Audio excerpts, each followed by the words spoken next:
అందరికీ మరోసారి వందనాలు. కీర్తనల గ్రంథము 91వ కీర్తన మొదటి వచనం నుంచి చదువుదాం. మహోన్నతిని చాటున నివసించువాడే సర్వశక్తుని నీడను విశ్రమించువాడు.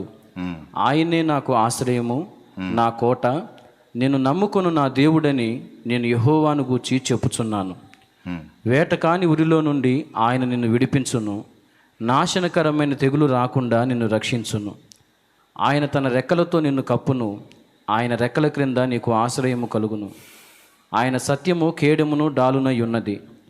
రాత్రివేళ కలుగు భయమునకైనను, పగటివేళ ఎగురు బాణమునకైనను, చీకటిలో సంచరించు తెగుళ్ళకైనను, మధ్యాహ్నమందు పాడు చేయు రోగమునకైనను నీవు భయపడుకుందువు.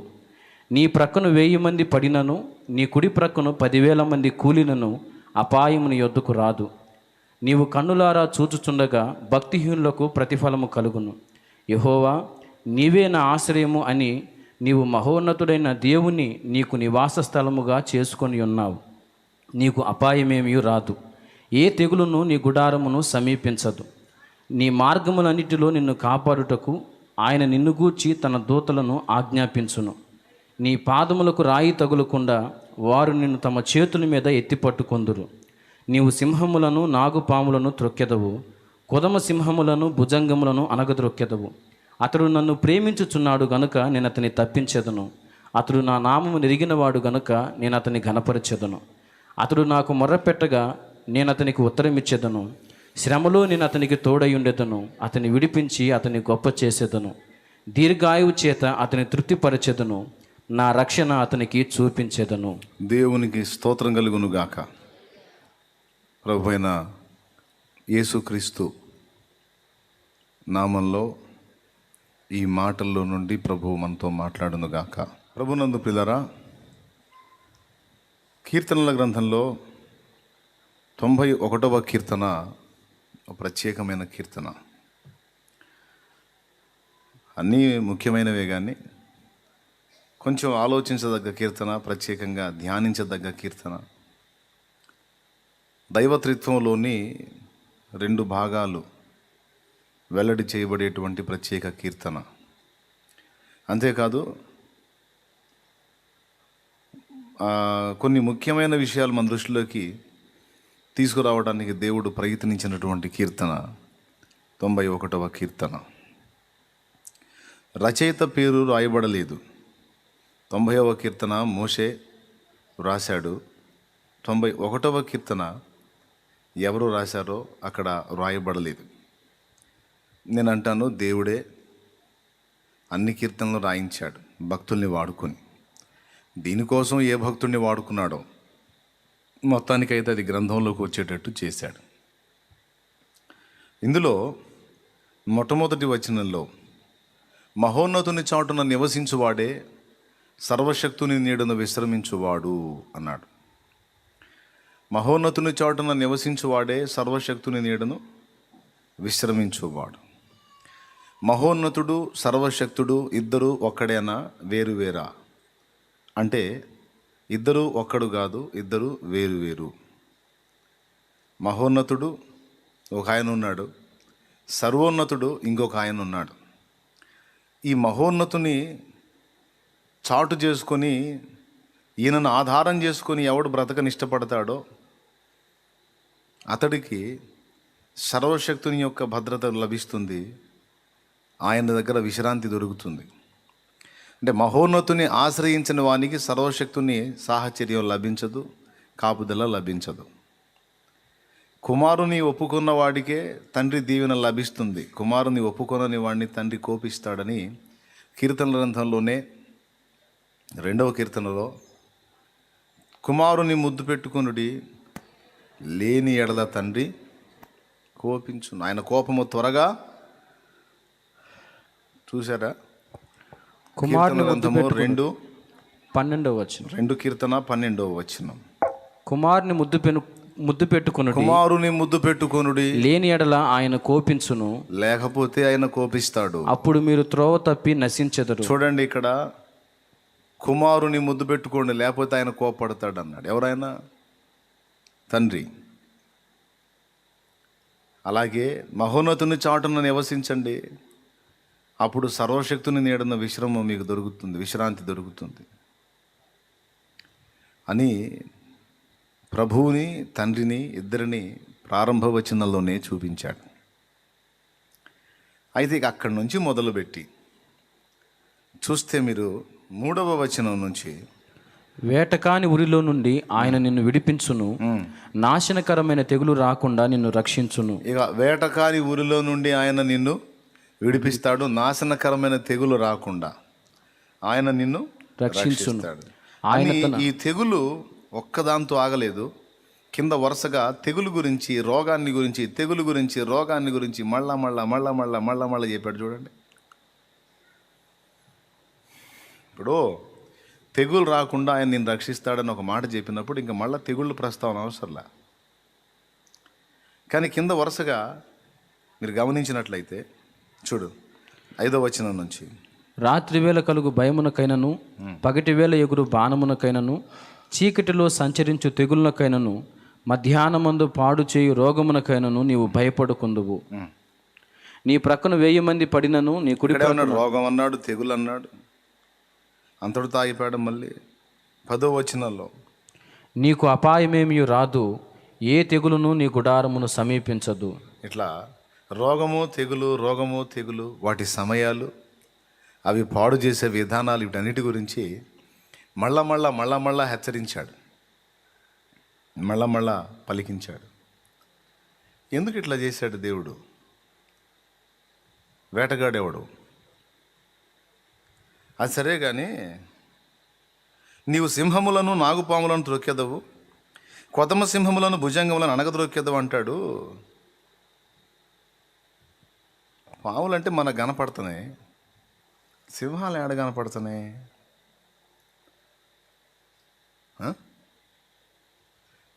కొదమ సింహాలు ఏడ కనపడుతున్నాయి? అసలు కొదమ సింహాలను తొక్కటం ఏంది?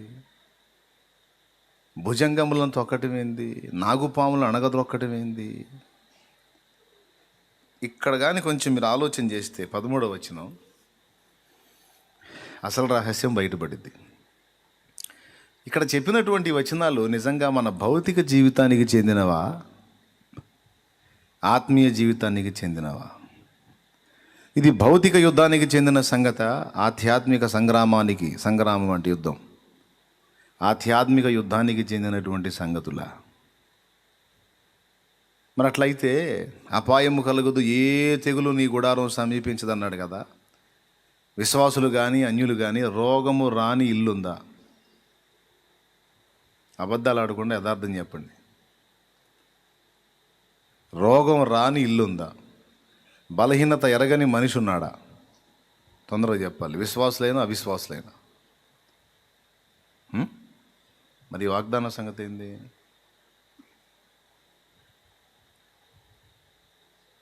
ఎప్పుడన్నా ఆలోచించారా? అపాయం నీ వద్దకు రాదన్నాడు. ఇంతవరకు ఏ అపాయం రాలేదా? ఒక్కసారి కూడా అపాయం రాలేదా? అపాయం వచ్చింది, కాపాడబడ్డాం.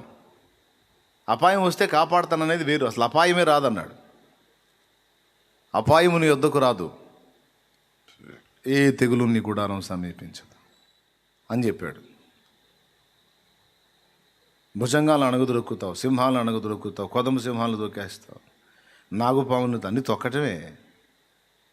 పాము కనపడితే పరారైపోతాం. అంత పాము దాకనా బల్లిని దొక్కేవాళ్ళు ఉన్నారు. బల్లిని ఎప్పుడన్నా మనం ఊడ్చేటప్పుడు చీపురు తగిలి బల్లి తోక ఊడి బల్లి బతికి అది పరారైతే తోక గిలగిలా కొట్టుకుంటుంది. ఆ తోకను చూస్తేనే దడ కొంతమందికి. మళ్ళీ అదేమి బల్లి కాదు, బల్లి తోక ఊడిపోద్ది. ఊడిన బల్లి తోక చూస్తేనే గిలగిల దన్నుకుని గందరగోళం అయిపోతాం. అరే ఊడిన బల్లి తోకని చూసే గందరగోళం అయ్యే మనం తాసుపాముల్ని, నాగుపాములు అంటే త్రాచుపాములు, వాటిని తొక్కటం ఏంటి అసలు?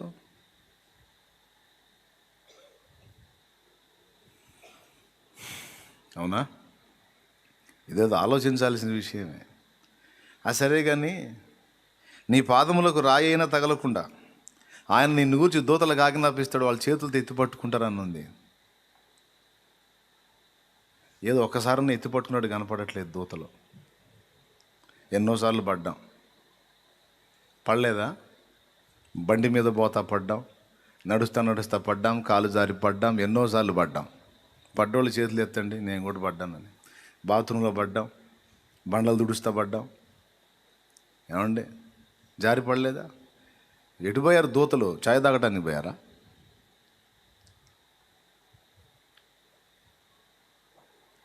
ఆయన నిన్ను గూర్చి తన దూతలకు ఆజ్ఞాపిస్తాడు, వారు నీ పాదమునకు రాయైనా తగలకుండా తమ చేతుల మీద ఎత్తి పట్టుకుందరు అన్నాడు కదా. మరి ఏది అసలు దేని గురించి మాట్లాడుతున్నాడు? ఇదేదో ఒకటి భూమి మీద జీవితానికి సంబంధించిన విషయం అయితే మనకి గొప్ప కానీ దేవునికి గొప్ప కాదు. మన భౌతిక జీవితం మనకి గొప్ప కానీ దేవునికి గొప్ప కాదు. దేవునికి మన ఆత్మీయ జీవితం, ఆధ్యాత్మిక జీవితం, ఆత్మ సంబంధమైన జీవితం గొప్ప. సో 91వ కీర్తన అసలు ఏమి సూచననిస్తుంది మనకి? దేని గురించి బోధిస్తుంది? అందులో ఉన్న పాఠం ఏమిటి? అది వాస్తవిక కోణంలో ధ్యానించాలి. Praise the Lord. ఇప్పుడు చూద్దాం. మన జీవితం 2 విధాలు. ఒకటి భూమి మీద దృశ్య ప్రపంచంలో కనపడుతున్న భౌతిక జీవితం. 2 ఆత్మీయంగా విశ్వాసమును బట్టి దేవునితో మనం కలిసి నడుస్తూ జీవించేటువంటి జీవితం. ఒకటి లోకముతో, లోక సంబంధులతో కలిసి బ్రతికేటువంటి జీవితం. 2 దేవునితో నడిచేటువంటి జీవితం. క్రీస్తు యేసులోకి వచ్చినటువంటి వాడు 2 జీవితాల అనుభవం కలిగి ఉన్నాడు. క్రీస్తు యేసులోనికి రానివాడు ఒకటే జీవితం, అది లోకానుసారమైన జీవితం కంప్లీట్గా. క్రీస్తు యేసులోకి వచ్చినటువంటి వాడి బ్రతుకు వానపాములాగా అయిపోయింది. వానపాము ఒకటే, దాన్ని కానీ మీరు కట్ చేస్తే మధ్యలోకి 2 భాగాలు అవుతుంది. 2 భాగాలు 2 దిక్కులకి వెళ్ళిపోతాయి, బ్రతికే ఉంటాయి, చావు. ఎప్పుడైనా ట్రై చేస్తారా? వర్షాకాలం వర్షాలు పడుతున్నాయి, దొరికితే ప్రయోగం చేసి చూడండి. వానపాము ఒకటే, మధ్యకి కానీ మీరు కట్ చేయగలిగితే ఒక భాగం బతికి ఒక భాగం చచ్చిపోదు, 2 భాగాలు 2 దిక్కులకి వెళ్ళిపోతాయి. అంతకుముందు ఒకటే ఒకే వైపు ప్రయాణం చేస్తూ ఉంటుంది, అటు ముందుకో లేదా వెనక్కో. విడగొట్టిన తర్వాత రెండు వైపులకి వెళ్ళిపోతాయి. ఒకప్పుడు మనం వానపాము కట్ చేయకముందు ఎలాగైతే ఒక్కటిగా ఉందో అది మన స్థితి. యేసు అనే వ్యక్తి ఎప్పుడైతే ఎంటర్ అయ్యాడో ఈ వానపాము 2 భాగాలు కట్ చేయటం జరిగింది. మన బ్రతుకు 2గా మారిపోయింది. ఇక 2 ఒకదానికొకటి కలుసుకొని మళ్ళా అతుక్కొని జీవించే జీవితం లేదు. ఒకటి అట్లా ఆగిద్ది, ఒకటి ఇట్లా ఆగిద్ది. ఇలాంటి 2 విధములైనటువంటి జీవితం, ఒక విచిత్రమైన జీవితం క్రైస్తవ జీవితం. కనబడుతున్న దృశ్య ప్రపంచంతో మనకు పరిచయం ఉంది. కనబడకుండా ఉన్న అదృశ్య ప్రపంచాన్ని కూడా నిదానించి చూసి ప్రయాణించేటువంటి కృప కూడా మనకు లభించింది. ఎందుకంటే మన మనోనేత్రాలు వెలిగించబడ్డాయి. లోకస్తులకు ఆ భాగ్యం లేదు, ఎందుకంటే వాళ్ళ మనోనేత్రాలు ఇంకా వెలిగించబడలేదు. ఇప్పుడు లోకస్తులు చూడని వాటిని మనం చూడగలిగే కృప దేవుడు మనకి ఇచ్చాడండి. స్తోత్రం, హల్లెలూయా. లోకస్తులు గుర్తించనివి, లోకస్తులు కనిపెట్టనివి, లోకస్తులు ఎదుర్కోనివి మనం ఎదుర్కొనేటట్టు, గుర్తించేటట్టు, కనిపెట్టేటట్టు, చూడగలిగేటట్టు మన కళ్ళు తెరిచాడు దేవుడు. అందుకే 2 ప్రపంచాలు లేక 2 లోకాలు మన కళ్ళ ముందు కనిపిస్తున్నందున మనం గందరగోళంలోకి వెళ్ళిపోయే అవకాశం ఉంది. శాంతి సమాధానం సంగతి ఏమో కానీ ఈ గందరగోళంలో అశాంతి, ఆవేదన, ఇది అని చెప్పలేని బాధ మనల్ని తరుముతూ ఉంటుంది. అయితే ఇక్కడ ఈ రెండు జీవితాలకు సంబంధించినటువంటి విషయాన్ని ఎత్తలేదు, కానీ ఏది ముఖ్యమో దాని గురించి ఎత్తాడు ఈడ. అది ఆధ్యాత్మిక జీవితం, ఆత్మీయ జీవితం. దానిలో మనకు ఎదురయ్యేటువంటి పరిస్థితులు, భూమి మీద జీవించేటువంటి జీవితంలో ఏదో కష్టపడి చదువుతాం, చిన్నపాటి ఉద్యోగమో వ్యాపారమో పనో ఏదో ఏర్పరచుకుంటాం, భార్య పిల్లలు లేదా భర్త పిల్లలు కుటుంబం అట్లా నడుస్తుంది వ్యవస్థ. ఓకే, ఇందులో పెద్ద ఒత్తిళ్ళే ఉండవు. పైసలు ఉంటే బిల్డింగ్ కట్టుకుంటాం, లేకపోతే ఏదో ఉన్న దానిలో బతికేస్తాం. ఇది మనకు అంత పెద్ద నొప్పి అనిపించదు. భూమి మీద జీవించే జీవితం కష్టాలైనా బాధలైనా అప్పులైనా తిప్పలైనా ఏవైనా మనకి మన మనసును అంతగా కలతపరచవు. మన మనసుని బాగా కలతపరిచి మనల్ని బాగా కృంగుబాటులోకి నిరాశలోకి తీసుకెళ్ళేటువంటిది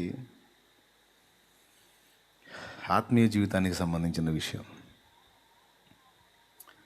సాతానికి ఒక పేరుంది, వేటగాడు అని. వాడు మన శరీరాలను వేటాడేవాడు కాదు, వాడు మన ఆత్మలను వేటాడే వేటగాడు. మన ఆత్మీయ జీవితంలో మనం వాడిని ఫేస్ చేస్తూ ప్రయాణం చేయాలి, వాడిని ఎదుర్కొంటూ ప్రయాణం చేయాలి. మనకి నొప్పి పుట్టించేటువంటి విషయాలు ఏమన్నా ఉన్నాయంటే అవి ఆత్మీయ జీవితంలోనివే. తిరిగి జన్మించిన క్రైస్తవుడికి భూమి మీద ఉన్నటువంటి కష్టాలు బాధలు ఇరుకులు ఇబ్బందులు వాడిని అంతగా ప్రభావితం చేయలేవు. తిరిగి జన్మించిన వ్యక్తిని, స్త్రీనైనా పురుషునైనా లెక్క చేయరు. బాగా వేదన పడేది దేని గురించి అంటే ఆత్మీయ జీవితాన్ని గురించి. మరి నా ఫీలింగ్ అది, మీకు ఎట్లా ఉందో? మరి మీ ఫీలింగ్ అదేనా? ఎంతమంది ఒప్పుకుంటారు? ఒప్పుకుంటే చేతులు ఎత్తండి. ఒకరు ఒప్పుకుంటే అన్నానికి లేకపోయినా నీకు అంత చింత ఉండదు. కానీ ఒక జరగరాని క్రియ నీ వల్ల జరిగిందంటే మాత్రం చిత్రవద.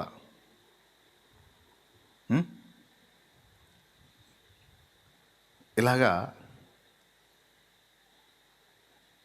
మన జీవితంలో ఎంతవరకు భూమి మీద ఉంటాం అంతవరకు, ఈ శరీరంలో ఎంతకాలం జీవిస్తాం అంతవరకు ఈ పోరాటం నిరంతరాయంగా సాగుతూనే ఉంటుంది. వాడి గురించి వేటగాడు అన్నాడు. ఏం వేటగాడు వాడు అంటే, వాడు మనస్సుని ఆత్మను వేటాడేటువంటి వేటగాడు.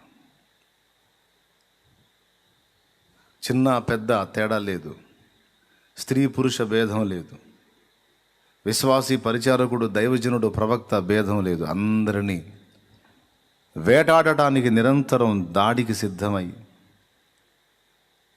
సమరోత్సాహంతో సైన్య సమూహాలను సమకూర్చుకొని ప్రతినిత్యము మనల్ని తరుముతూ ఉండే ఫరో సాతాను, వేటగాడు.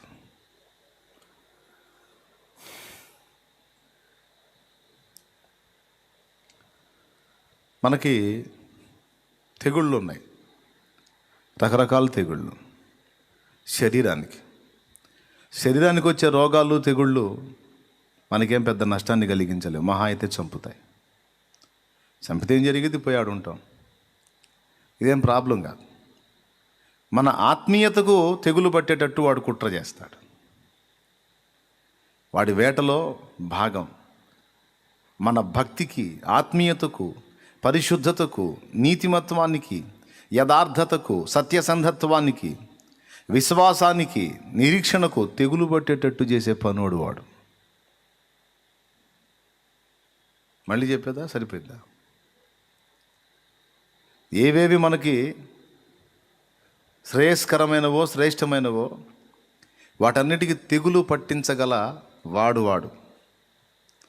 శరీరానికి తెగులు పడితే చెప్తున్నా, మందు ఉంది, తగ్గిద్ది. ఎన్ని రకాల తెగుళ్ళు ఉన్నాయో అన్ని రకాల మెడిసిన్స్ ఉన్నాయి. కరోనా వచ్చింది, కరోనాకు కూడా మందులు ఉన్నాయి. చిన్నగా తిప్పలు పడి వాడుతున్నారు, టీకా ఏదో వేస్తూ ఉన్నారు, ప్రాబ్లం లేదు. ఇంకొక తెగులు వస్తే దానికే ఉంటాయి. స్టార్టింగ్లో కొంచెం భయపడ్డ తర్వాత భయం పోతుంది. చిన్నగా దానికి ఏదో విరుగుడు చూస్తారు, అయిపోదు.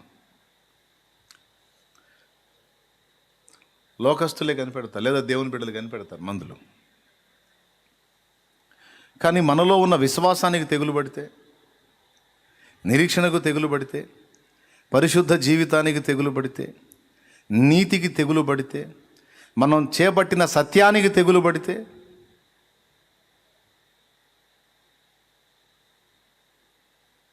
ఇవన్నీ మనం కలిగి ఉండవలసిన శ్రేష్టమైన విషయములు. వీటికి తెగులు పట్టడానికి వాడు కుట్ర చేస్తాడు, నిరంతరం పోరాడుతూ ఉంటాడు.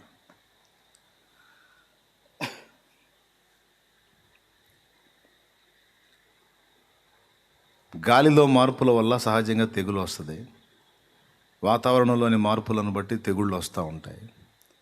కొన్ని రకాల క్రిమికీటకాదులను బట్టి కూడా తెగుళ్ళు వస్తాయి. క్రిమికీటకాదులను బట్టి కూడా తెగుళ్ళు వస్తాయి. అట్లాగే మనకు ఒక క్రిమి ఉంది, సైతాన్. వాడు పట్టిస్తాడు తెగులు మనకి. అందుకే 4 సార్లు రోగాన్ని గురించి, ఒకసారి 3 సార్లు తెగులు గురించి ప్రస్తావన తీసుకొచ్చాడు. గుడారము అన్నాడు. గుడారము అంటే భౌతిక శరీరము అని మాత్రమే కాదు, ఆధ్యాత్మికముగా మనము దేవుని గుడారము. దేవునికి స్తోత్రం కలుగును గాక. దేవుని మందసం ప్రత్యక్ష గుడారంలో ఉంచబడింది. దేవుని మందసం ఎక్కడ ఉంచబడింది? ప్రత్యక్ష గుడారంలో ఉంచబడింది. మనం దేవాలయం అన్నాడు. ప్రారంభంలో దేవాలయం ఏది? ప్రత్యక్ష గుడారమే. ఇప్పుడు అభినవ దేవాలయం మన గుడారం. అంటే మన దేహము, ప్రాణము, అందులో నివసించే ఆత్మ. దేవునికి మహిమ. ఇక్కడ వాగ్దానాలు ఇచ్చాడు. అపాయము నీకు కలుగదు, ఏ తెగులు నీ గుడారం సమీపించదు. వేటగాని ఉరిలో నుండి నేను ఆయన తప్పిస్తాడు. మధ్యాహ్నం పాడు చేసే రోగం, చీకట్లో సంచరించు తెగులు, పగటి వేళ ఎగురు బాణం,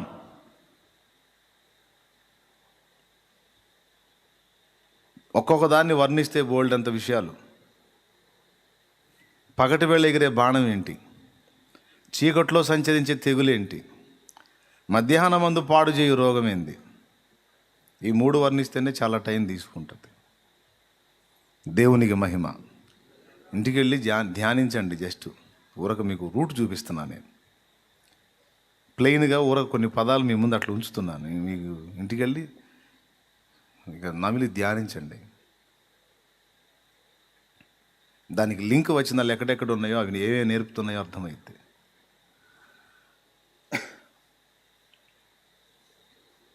మెట్టుకు ఒక్క సంగతి, ఈ రహస్యాలన్నీ ఎక్కడ బట్టబయలవుతున్నాయంటే, నీవు సింహములను నాగుపాములను త్రొక్కెదవు, భుజంగములను కొదమ సింహములను అణగద్రొక్కెదవు అన్నాడు చూడు.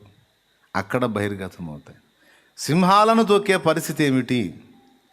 భుజంగములేంటి, నాగుపాములేమిటి, కొదమ సింహాలు ఏమిటి అంటే, ప్రతి మనుషునికి, క్రీస్తు యేసునందున్న ప్రతి విశ్వాసికి కొన్ని రకాల దురాత్మలను వాడు ఏర్పరచి ఉంచుతాడు. మనందరికీ, క్రీస్తు యేసునందు విశ్వాసంలోనికి వచ్చినటువంటి వారందరికీ కూడా వాడి సమూహంలో నుండి కొన్ని రకాల వ్యక్తులను, దూతలను మన చుట్టూ రౌండప్ చేసి ఉంచుతాడు. మన మార్గంలో అవి ఎదురుపడేటట్టు వాడు జాగ్రత్తలు తీసుకుంటాడు. ఇప్పుడు అరణ్య యాత్రలో మనం ప్రయాణం చేస్తే అన్ని సింహాలు ఎదురురావు. కొన్నిసార్లు సర్పాలు ఎదురు వస్తాయి, కొన్నిసార్లు ఇంకో టైప్ జంతువు ఎలుగుబంట్లు ఎదురు వస్తాయి, కొన్నిసార్లు ఖడ్గమృగాలు ఎదురు వస్తాయి, కొన్నిసార్లు చిరుత పులులు ఎదురు వస్తాయి, కొన్నిసార్లు సింహాలు, కొన్నిసార్లు కొదమ సింహాలు. అరణ్య యాత్రలో ఎప్పుడూ ఒకే జంతువులు రావు. కొన్నిసార్లు ఏనుగులు ఎదురు వస్తాయి అడవిలో ప్రయాణం చేస్తుంటాయి. అలాగే మన ఆధ్యాత్మిక జీవన ప్రయాణం ఇశ్రాయేలు అరణ్య యాత్ర లాంటిది. రకరకాలు మనకు ఎదురవుతూ ఉంటాయి. అలా మన మార్గంలో మనల్ని ఒకటి మిస్ అయితే ఒకటి మిస్ అయితే ఒకటి, ఏదో ఒక దాంతో చిత్తుగా దెబ్బగొట్టడానికి వాడు కుట్రబన్ని మన మార్గాల్లో ఫలానా ఘట్టంలో నువ్వు ఎంటర్ అవ్వాలి, ఫలానా ఘట్టంలో నువ్వు ఎంటర్ అవ్వాలి, ఫలానా వాడు దాడి చేయగానే దెబ్బతింటాడు కదా, తర్వాత నువ్వు ఎంటర్ అయిపోయి నువ్వు ఈ పని చేయాలి. ఇలాగ వాడిని లేవకుండా, ఆమెను లేవకుండా తొక్కాలి. ఆ మనిషిని నువ్వు కానీ వదిలేవంటే ఫ్రీగా, మనం వదిలేమంటే చాలామందిని పాడు చేసే అవకాశం ఉంది, ఆ దేవునికి వెళ్ళి తిప్పే అవకాశం ఉంది. మనం కష్టపడి సాధించుకున్న విజయాలన్నీ ఓటములుగా మారిపోయే అవకాశం ఉంది. రేపు పనికి మళ్ళీ దెయ్యాలారా జాగ్రత్త అనేవాడు జాగ్రత్త చేసి ప్రతి ఒక్క వ్యక్తి జీవన యాత్రలో ఒక్కొక్క ఘట్టంలో ఒక్కొక్క దాన్ని మనకు తారసపడేటట్టు ఒక వ్యూహం ప్రకారం వాడు కుట్రబన్ని నీ మార్గంలో అవి నీకు ఎదురొచ్చేటట్టు రెడీ చేసి పెట్టాడు. బెదిరించడానికి చెప్పట్లా, వాస్తవమే చెప్తున్నా.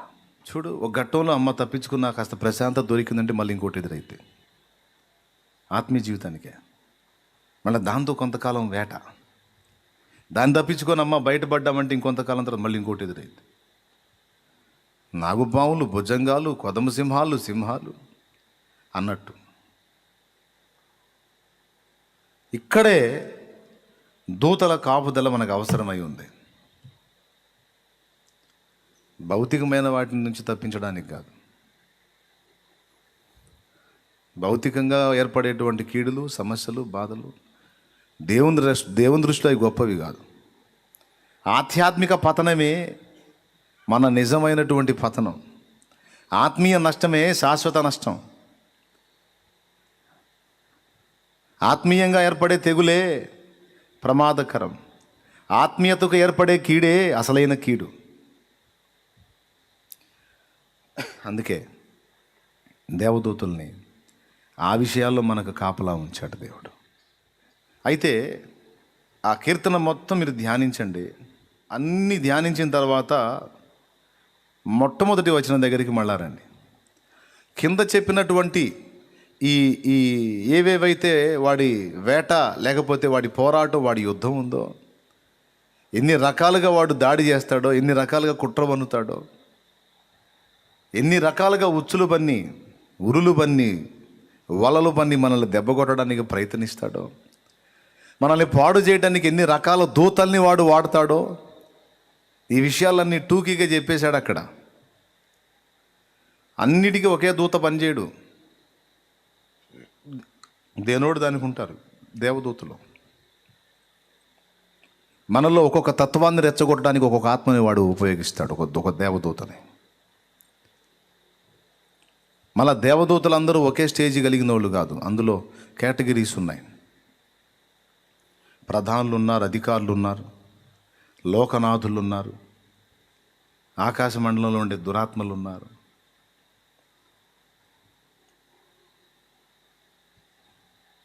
వేటాడేటప్పుడు వేటగాళ్ళు 5-6 పోతారు. ఫస్ట్ ఒకడు ఉచ్చు పెడతాడు. ఆ ఉచ్చులోకి ఒక జంతువు చిక్కిందనుకో, వెంటనే మిగిలినటువంటి 5 ఒకడు పట్టుకుంటే మిగిలిన 5 వచ్చి మొత్తం 6 కలిసి దాని మీద దాడి చేసి దాన్ని లేవకుండా తొక్కిపడతారు. ఇది ఎలాగో అపవాది పన్నే ఉచ్చులు, ఆ ఉచ్చుల్లో చిక్కుపడితే ఇక లేవకుండా తొక్కటానికి, ముకుమ్మడి దాడి చేయటానికి అందులో శక్తులు మార్పు. మళ్ళా ఒక దయ్యం శక్తి వేరు, ఇంకో దయ్యం శక్తి వేరు. దయ్యాలకు అన్నిటికీ ఒకే శక్తి ఉండదు, అందులో మళ్ళీ పర్సంటేజ్ ఉంది, మార్పు ఉంది. దేవదూతలందరికీ ఒకే రూపం లేదు, దేవదూతలందరికీ ఒకే స్థాయి లేదు, దేవదూతలందరికీ ఒకే అంతస్తు లేదు. కెరూబులు, శరాపులు, దూతలు, మహాదూతలు, ప్రధాన దూతలు, అధికార దూతలు, సమాచార దూతలు, అందరికీ ఒకటే పని కాదు, అందరికీ ఒకటే కేటగిరీ కాదు, వేరు వేరు వేరు వేరు.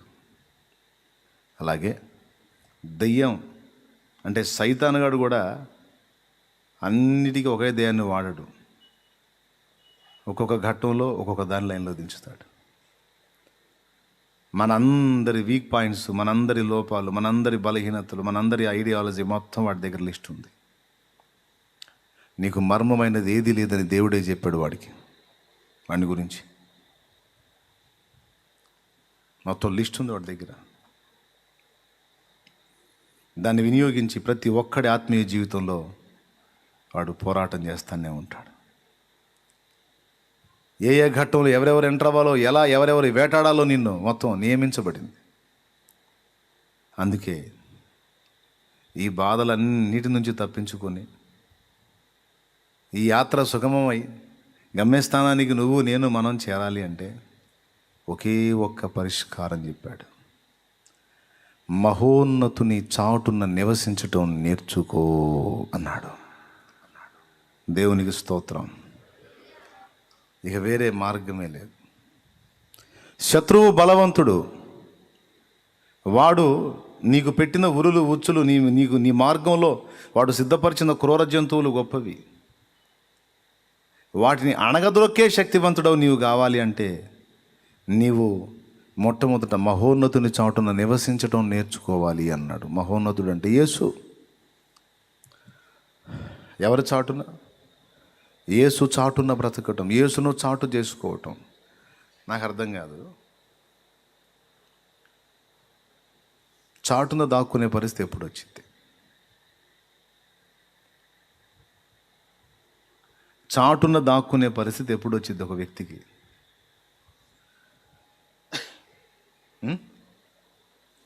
ఏ భయము, ఏ ఇబ్బంది, ఏ సమస్య లేనప్పుడు బాహాటంగానే ఉంటాడు. ఎవరైనా తరుముతుంటేనేగా, ఎదిరించే దమ్ము లేకపోతేనేగా ఎవరో ఒక చాటును దాక్కునేది.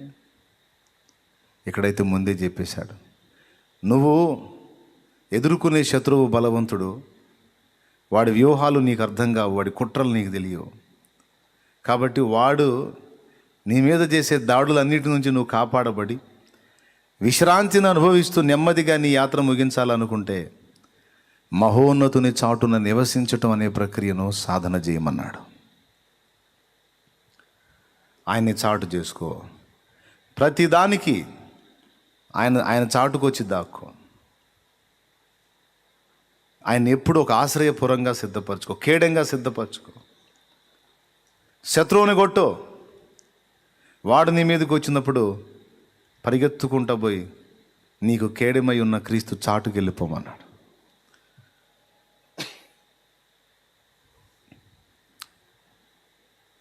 అసలు ఏ ఘట్టాల్లో వాడు నిన్ను ధరుతాడు, ఎప్పుడు ఆయన చాటు అవసరం అనేది ఒక అంశం. మళ్ళీ కొంచెం శరీర బలహీనత ఉన్నందున అంత క్లుప్తీకరిస్తూ ఉన్నాను. లేకపోతే సావధానంగా పోతే 3 గంటలు చెప్పేవాడిని. ఎప్పుడెప్పుడు ఆయన చాటు మనకు అవసరమై ఉంది, ఎప్పుడు మనకు ఆయన కృప అవసరమై ఉంది, గ్రహించిన వారమై. ఎన్ని బాధలు వచ్చినా గుర్తుపెట్టుకో, ఏమాత్రం అవకాశం దొరికిందా నీ కాళ్ళు బట్టి ఆయన సామీప్యంలో లేకుండా నిన్ను దూరంగా తీసుకెళ్ళి పడేయడానికి చాలా కుట్ర జరిగింది. సావనైనా చావు, సావటానికైనా ఇష్టపడు. అయితే ఏసయ్య ఒళ్ళో, ఏసయ్య చాటున నేను ఎంత కింద పడని, ఎంత గందరగోళం కానీ, ఎంత తొట్టుపడని, ఎంత త్రోవ తప్పని, ఎంత తలక్రిందులు అవని, ఏసయ్య కొట్టినా, తిట్టినా, చంపినా, ముంచినా, తేల్చినా నువ్వే, ఏమన్నా చేయి నువ్వే, కానీ శత్రువుకు నన్ను అప్పగించొద్దు, నన్ను నీ చాటు నుండి తోలివేయొద్దు అని దేవుని పాదాలు పట్టుకో. అదే నీ విజయ రహస్యం.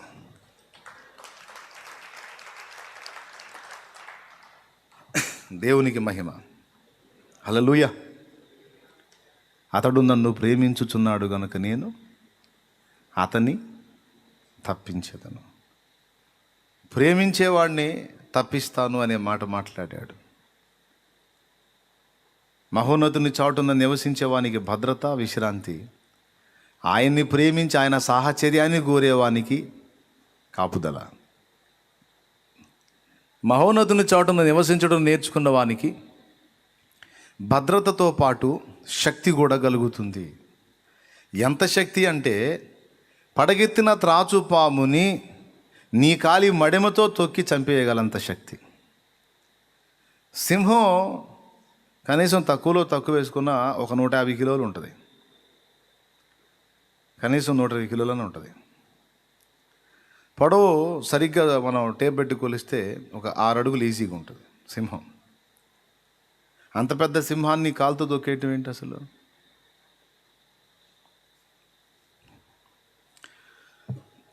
కాలుతో తొక్కి చంపే అవకాశం ఉంది ఒక పాముకే. సింహాన్ని చీల్చి చంపాలి. కానీ ఇక్కడ సింహం అంటాడు, కొదమ సింహం అంటాడు, భుజంగం అంటాడు. భుజంగం అన్న సర్పజాతే. నాగుపాము అంటాడు, మొత్తాన్ని తొక్కేస్తా ఉంటాడు. అణగద్రొక్కుదువు త్రొక్కెదవు అంటే ఈ మొత్తం పాము జాతికి చెందినవే. పాము జాతికి చెందినవే కానీ గర్జిస్తాయి సింహాల్లాగా. అన్ని కాలు కింద తొక్కబడి చంపబడే జాతే. అందుకే పేతురు రాసిన పత్రిక మొదటి పత్రిక 5:8 ఇలాగ అన్నాడు చూడు.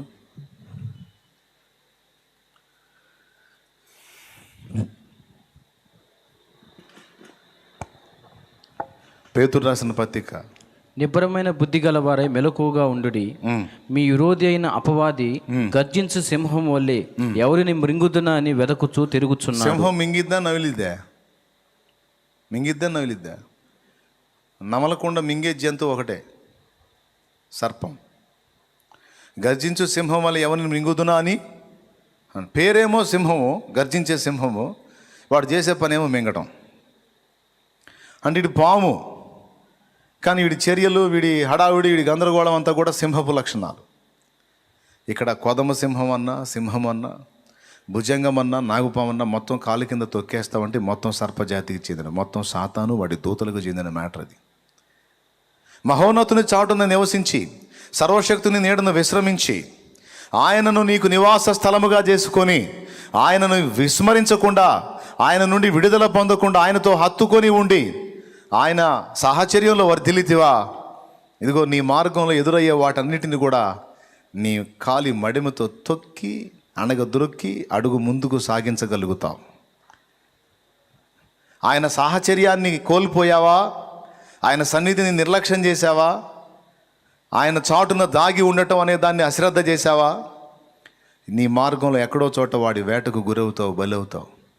అందుకే చిన్నదానికి పెద్దదానికి కృంగిపోయి, కుమిలిపోయి, నిరాశ నిస్పృహల్లోకి వెళ్ళిపోయి, దిగజారిపోయి, బలహీన పడిపోయి నిన్ను నువ్వే నిందించుకుంటూ ఏదో అయిపోవద్దు.